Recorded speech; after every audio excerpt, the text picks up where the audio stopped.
Good morning সবাইকে। এখানে আমি আজকে রান্না চাপিয়ে দিয়েছি। কী রান্না হচ্ছে তোমরা দেখতে থাকো। আজকে এই যে ফোড়নে দিয়ে দিচ্ছি গোটা গরম মশলা, গোটা জিরে আর একটু তেজপাতা। তারপরে এখানে একটু আদা দিয়ে দিলাম, তারপরে টমেটোটা দিয়ে দিলাম। এবার এটাকে কষিয়ে নিচ্ছি ভালো করে। টমেটোটা যতক্ষণ না গলে কষাবো। তারপরে এতে একসাথে অ্যাড করতে হবে টমেটো হালকা একটু গলে যাও।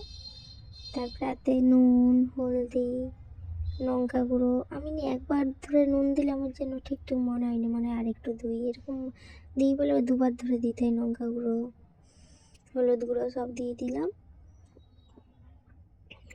আদা তো আগে দিয়ে দিয়েছি। আজকে হচ্ছে কি বানাচ্ছি তোমরা দেখতে থাকো।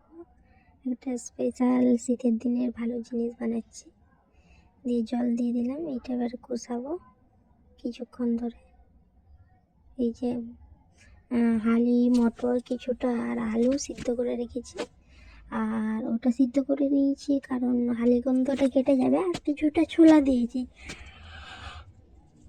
যাতে হালি গন্ধটা ছাড়ে। আর এখানে কড়াতে দিয়ে দিলাম সব একসাথে।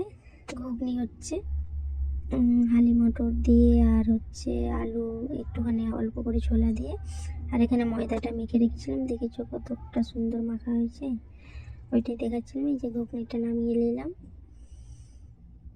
এবারে চলো লুচিটা বেলে নিই। লুচি হচ্ছে আমাদের এই যে লেচি কেটে নিয়েছি, একাই ভাজছি। এই কটাই বানিয়েছিলাম, বেশি বানাইনি। আর এই যে কটা লুচি বানানো হয়েছে, বেলা হয়েছে, বানানো হয়েছে বলতে। এই যে তেলে দিয়ে দিলাম, আর সর্ষের তেলেই ভাজছি কারণ সাদা তেলটা আমি এখন একটু খাওয়া বন্ধ করে দিয়েছি। সাদা তেলে প্রচুর ফ্যাট আছে, ভালো না সাদা তেল, তার জন্য সর্ষের তেলটাই খাচ্ছি। জানি সর্ষের তেলে গ্যাস হয়, কিন্তু কিছু করার নেই, সর্ষের তেলটা এখন খেতে হবে। আর প্রথম লুচিটা অতটাও ফুলেনি, মোটামুটি ফুলেছিল। তারপরে লুচিগুলো ভালোই ফুলেছিল। চলো